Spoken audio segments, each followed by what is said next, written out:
ഞാനിപ്പോൾ വന്നേക്കണത് കണ്ടോ യൂറോപ്പിലേക്കാണ്. ലാറ്റ്വിയ അറിയിക്കുക എന്നൊരു 130 കിലോമീറ്റർ അപ്പുറത്താണ്. പക്ഷേ സ്ഥലങ്ങളൊക്കെ അടിപൊളിയാണ്. ഞാൻ നേരെ കാണുന്ന ബിൽഡിംഗ് ആണ് അവിടെ ഞങ്ങൾ താമസിക്കുന്നത്. റോഡിൽ നിന്ന് മനുഷ്യൻ പോലും ഇല്ല. പിന്നെ അവിടെയൊക്കെ ആയിട്ട് കൃഷിപ്പാടങ്ങളൊക്കെയാണ് കാണുന്നത്. ഫ്രണ്ടിൽ അമ്മയും ടീമൊക്കെ പോകുന്നുണ്ട്. തണുത്ത കാറ്റാണ്, അതുകൊണ്ട് ഞാൻ ജാക്കറ്റ് ഇട്ടേക്കണേ. ശരീരം വാമായി കഴിഞ്ഞിട്ടുണ്ടെങ്കിൽ, ചൂടായി കഴിഞ്ഞിട്ടുണ്ടെങ്കിൽ നമുക്ക് ഈ പറഞ്ഞ പോലെ ഇവിടെ നിൽക്കാൻ പറ്റും. ഒന്ന് നടക്കാൻ ഇറങ്ങിയതാണ്.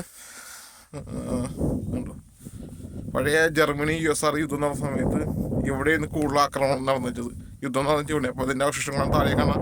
ആ ബിൽഡിങ്ങുകളൊക്കെ കടപ്പൊട്ടി പൊളിഞ്ഞിറക്കണ്ട. അപ്പോൾ അതൊക്കെ അങ്ങനെ. ഇത് എന്തോ പൂക്കളും വെള്ള കളറുള്ള കറക്റ്റ് പേരും അറിയാൻ പാടില്ല. നമ്മുടെ കാലഘട്ടത്തിൻ്റെ പൂവിലിരിക്കും. പക്ഷെ അതിനെ കാണാതെ ഭംഗിയാണ്.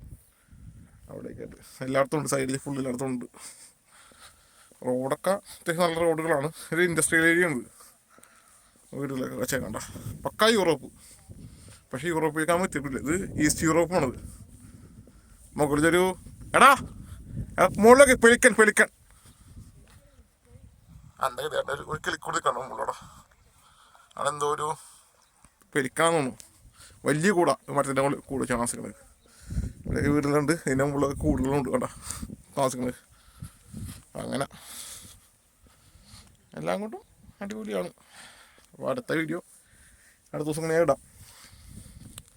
ഓക്കെ, ഞങ്ങൾ ജസ്റ്റ് നടക്കട്ടെ. ഇവിടെ സൈഡിൽ വഴികളൊക്കെ ഉണ്ട്. അവിടുത്തെ നല്ല ഫീഡ്സും കാര്യങ്ങളൊക്കെ ഉണ്ട്. ഇങ്ങോട്ട് ഇത് ലേക്കിലേക്കുള്ള വഴിയാണ്. ഒരു ലേക്ക് ഉണ്ട് അവിടെ തൊട്ടടുത്ത് തന്നെ. ഒരു അതേപോലെ ഇവിടുത്തെ പുഴ കാണാനുണ്ട്. ലേക്കോടെ എടുത്ത് തൊട്ടടുത്ത് ലേക്ക് കുറവുണ്ട്. അത്യാവശ്യം ബോട്ടിങ്ങനെ പരിപാടിയൊക്കെ പോണ ലേക്കാണത്. അത്യാവശ്യം ചെറിയ ലേക്ക്. നമ്മുടെ ആ ഒരു നെടുങ്ങാട് പള്ളിപ്പുഴ എന്നൊക്കെ പറയില്ലേ, അല്ലെങ്കിൽ ബോട്ടിട്ട് അത്ര ഒന്നുമില്ല. നെടുങ്ങാട് പള്ളിപ്പുഴ അത്രയൊക്കെ അറിയിച്ചൊക്കെ തന്നെ ഉള്ളൂ. പക്ഷേ ഇവിടുത്തെ ആൾക്കൊക്കെ വലിയ സംഭവമാണ്. അതങ്ങനെ വഴിയോട്ട് പോയിക്കൊണ്ടിരിക്കുന്നു. അപ്പോൾ ഇത് ഇവിടെ കുറേ ഫ്രഷ് ലേഡീസൊക്കെ ഉണ്ട്. അത്യാവശ്യം നല്ല ആൾക്കാർ താമസിക്കുന്ന ഏരിയയാണ്. ഞങ്ങൾ വീടിൻ്റെ തൊട്ടടുത്ത് തന്നെ, വലിയ ദൂരം പോകണ്ട. അങ്ങനെ അവർക്ക് വേണ്ടിയുള്ള സെറ്റപ്പൊക്കെയാണ് കാണുന്നത്. ഓക്കെ,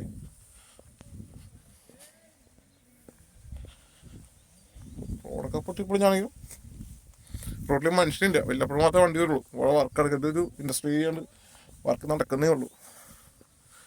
മരക്കണക്കാണ് ഇല ഒഴിച്ചിരിക്കുക. മരക്കണക്ക കാര്യം തണുപ്പ് മാറി വരുന്നേ ഉള്ളൂ. സമ്മറിലേക്ക്, അതായത് ചൂടുകാലത്തേക്ക് വന്നുകൊണ്ടിരിക്കണുള്ളൂ. അപ്പോൾ അതിൻ്റെ കാര്യങ്ങളായിട്ട് നടന്നുകൊണ്ടിരിക്കുന്നില്ല.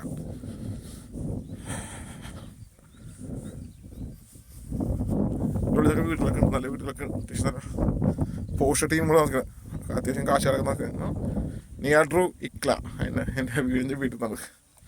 വീടിൻ്റെ പേരൊക്കെ വെച്ചിട്ടുണ്ട്. വെള്ളമൊക്കെ നേരെ ഡയറക്റ്റ് ഗവൺമെൻറ് സപ്ലൈനാണ്. വീടിൻ്റെ വാതിക്കൊക്കെ കുറേ നല്ല പൂക്കളൊക്കെ നിൽപ്പുണ്ട്. പക്ഷെ അത് കയറി ചെന്ന് എടുക്കാൻ പറ്റില്ല, വലിയ വീടാണല്ലോ.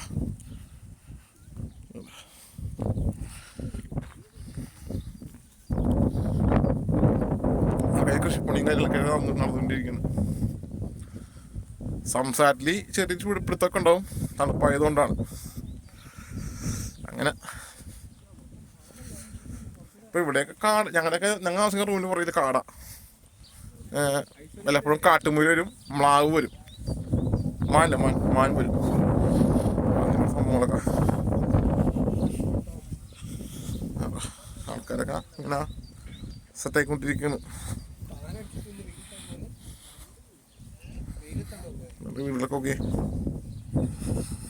നൈസ് വീട്ടിലൊക്കെ എല്ലാം മരവും ഷീറ്റും കൊണ്ടൊക്കെ പണിതിട്ട് അങ്ങനെയൊക്കെ വെച്ചേക്കുന്ന വീടുകളാണ്. ഈ സ്ഥലത്തെ കൃഷിപ്പാടങ്ങളാണ്. ഇവിടെയാണ് വീടുകൾ വെച്ചാണ്. വീട്ടിലൊന്നും ആൾത്താമസമില്ലെന്ന് തോന്നണം, എനിക്ക് അറിയാൻ പറഞ്ഞാണ്. ചില വീട്ടിലൊക്കെ ഉണ്ട്, അപ്പുറത്തൊക്കെ വേറെ വീടുകളൊക്കെ ഉണ്ട്. ബാക്കിലൊക്കെ വേറെ വീട്, അടുത്തടുത്ത് വീടുകളൊക്കെ ഉണ്ട്. വീട്ടിലാളുണ്ട്, കാറിലും കൂടെ ഒരാളുണ്ടാവും.